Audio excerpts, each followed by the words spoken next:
I lost my dog 3 years before the woman came back with him. That's the sentence I still can't say out loud without my throat tightening, even now. It sounds absurd, like the opening line of a bad joke or a dream that dissolves the moment you wake up. But it's true. I buried him myself on a foggy morning just outside the city limits, beneath a juniper tree that leaned east, as if trying to leave. His name was Atlas. He was a mutt, mostly shepherd, maybe some husky, rescued from a shelter during a time in my life when everything felt temporary. Jobs. Apartments. Relationships. Atlas was the first thing that stayed. When he died, something in me went quiet. Not loudly, not dramatically, just permanently muted. So when I opened my door on an ordinary Thursday evening and saw him sitting there, tail wagging, eyes bright and impossibly alive, I thought I had finally lost my mind. And then I saw the woman standing behind him. It was raining lightly, the kind of rain that doesn't bother falling straight down. Atlas sat on the welcome mat like he'd been doing it his entire life, tongue lolling, ears perked forward. He looked exactly the way he had the day before he died. Same scar on his left ear.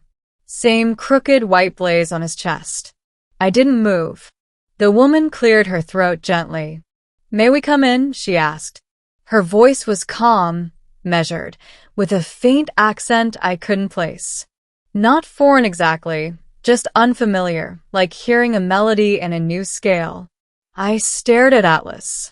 He barked once. Happy. Real. My knees buckled. I grabbed the doorframe to steady myself. "This isn't funny," I said hoarsely. "If this is some kind of prank." "It isn't," the woman said. "And I wouldn't do that to you." I looked at her then, really looked.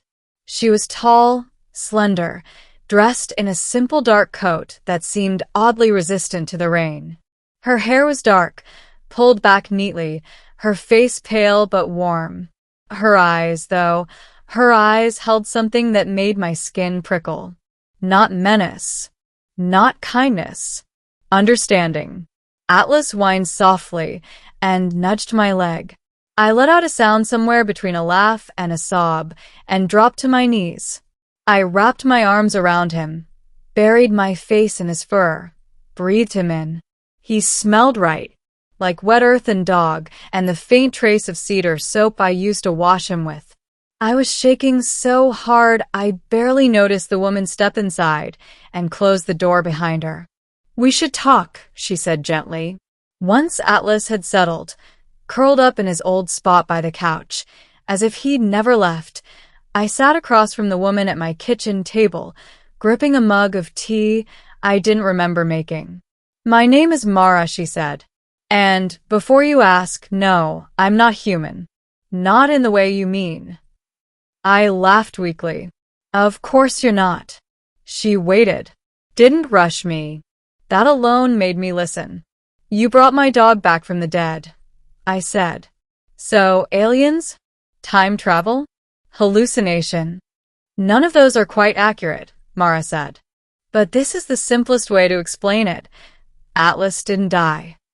I stared at her. "I buried him," I said. "I watched him take his last breath." "You watched a version of him die," she corrected. "Not this one." I shook my head. "That doesn't make any sense." "It will," she said. "Eventually." She folded her hands on the table. "Your dog crossed a boundary 3 years ago. Not a physical one. A probabilistic one." I rubbed my temples. "I'm not a physicist." "You don't need to be," she replied. "You're a variable." That word landed wrong. "A what?" "A fixed point," she clarified. "Someone whose choices anchor multiple outcomes." I barked out a laugh. "I work tech support for a logistics firm. I microwave dinner. I forget to water my plants." "And yet," she said, "your grief created a resonance." I stopped laughing. "What did you do to him?" I asked quietly. Mara met my gaze. "Nothing. Atlas did it himself." She gestured toward the living room. Some species, yours included, though rarely, form bonds strong enough to echo beyond linear time. Dogs are particularly good at it. My throat tightened. You're saying my dog loved me so much he broke the universe? She smiled faintly. Something like that. She told me then about the keepers. Her people. They weren't gods, though humans often mistook them for such. They didn't create universes. They maintained them. Pruned unstable branches. Smoothed contradictions. Closed loops before they tore reality apart. When a bond creates a paradox, Mara explained, we intervene. And Atlas was a paradox. I asked. He became one, she said. At the moment of his death, his probability of remaining with you exceeded the probability of his biological survival. That's unusual. I stared into my tea, watching steam curl upward. So you took him, I said. From where? From a neighboring outcome, she said. One where he survived the illness that killed him here. And brought him back, I said. Why? Because the longer he remained separated from you, she said softly, the more damage the divergence caused. I looked up sharply. Damage to what? She hesitated. To you, she said. And to the structure around you. The room felt smaller suddenly. You're saying my grief was dangerous? Yes, Mara said. Not because grief is wrong, but because you didn't let it resolve. Anger flared. How dare you? I snapped. You don't get to judge how I mourn. She didn't flinch. I'm not judging, she said. I'm explaining why I'm here. I stood abruptly, pacing. So what now? I demanded. You give me my dog back, and what? Just leave. Mara watched me carefully. That depends, she said, on what you choose next. The next few days were surreal. Atlas was Atlas. He ate. He slept. He chased squirrels with the same doomed optimism. He remembered commands, routines, me.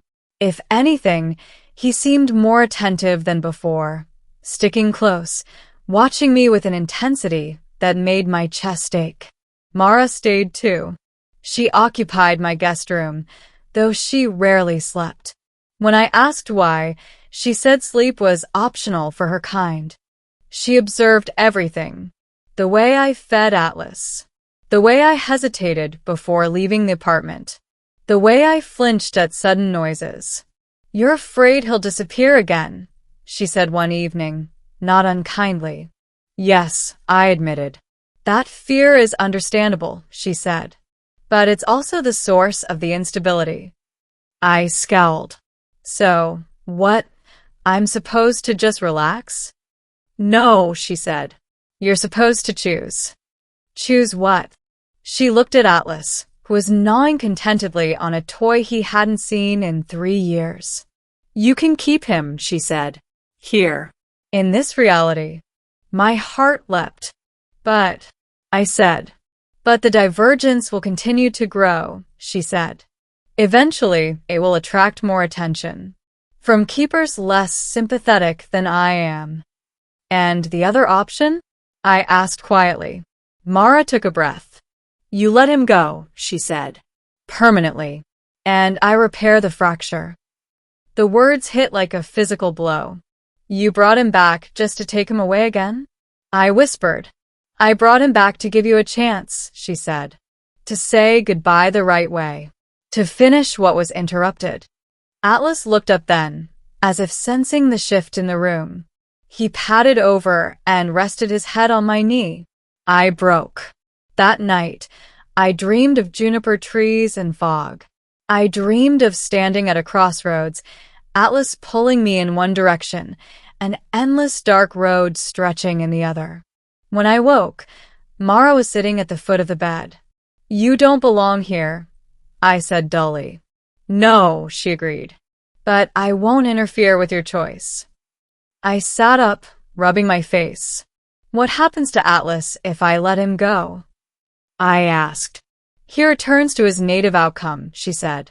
Lives a full life, longer than he would have here. And if I keep him? She hesitated. Then he remains, she said.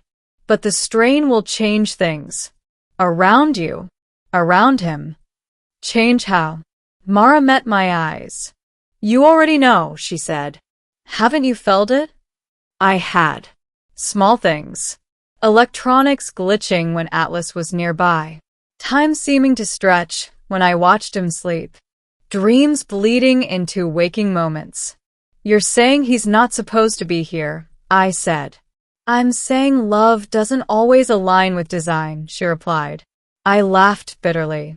That's the story of my life. She tilted her head. Is it? I looked away. On the 5th day, the sky changed. Just a little. Clouds hesitated. Birds altered course mid-flight. The air felt stretched. Mara stiffened. They've noticed, she said. Who? I asked. The others, she replied. We don't have much time. Atlas whined, pressing against my leg. I knelt, burying my fingers in his fur. I can't do this again, I said. I can't lose him twice. Mara knelt across from me. Losing him isn't the same as loving him, she said. You already proved that. Tears blurred my vision. What if I'm wrong? I asked. What if I let him go, and it breaks me? She considered that. Then you will heal, she said. Eventually. Humans always do. That doesn't sound very comforting. She smiled sadly. No. But it's true. A low hum filled the room, like distant thunder. They're coming, she said. Atlas barked uneasy. I hugged him tightly, breathing him in, memorizing everything. I'm so sorry, I whispered into his ear. I should have been there more. I should have. He licked my face, tail wagging. Mara placed a hand over mine. He doesn't regret anything, she said. Neither should you. I looked at her, really looked. You care, I said. She nodded. More than I'm supposed to. We went back to the juniper tree. The fog was there again, curling around the trunk like an old friend. The grave marker still stood, weathered but intact.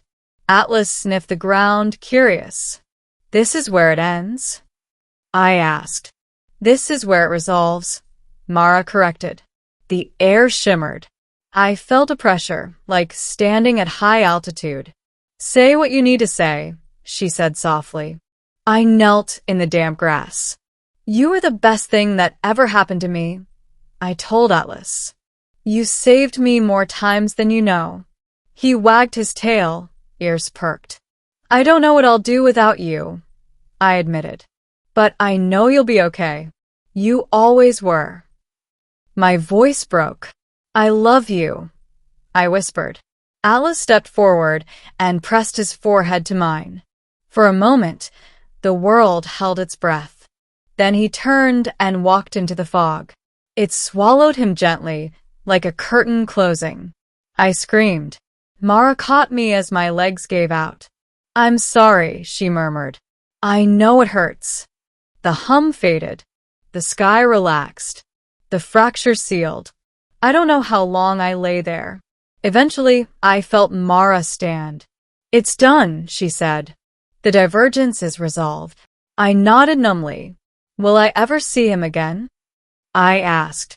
She hesitated. Not like that, she said. But bonds like yours don't vanish. They change form. I laughed weakly. You're terrible at comfort. She smiled. I'm learning. We walked back toward the city as dawn broke. At the edge of my street, Mara stopped. This is where I leave you, she said. I turned to her. That's it. She nodded. My work here is finished. I swallowed. Thank you, I said, for bringing him back, even if it was just for a while. She met my gaze. He came back because he wanted to, she said. I only opened the door. She stepped back, and the air folded around her like a closing seam. Then she was gone. It's been a year now. The apartment is quieter. The routines have changed. Some days are harder than others. But something unexpected happened. I started going outside again. Talking to people. Letting things matter. Sometimes, when I walk past the juniper tree, I feel a warmth at my side. A presence. Not physical, but real enough. I don't think Atlas is gone. I think he's just elsewhere. And every now and then, when the wind shifts just right, I swear I hear paws on the pavement behind me. I turn. Nothing's there. But I smile anyway. Because love doesn't always obey the rules of the universe. And sometimes, just sometimes, the universe makes room for that.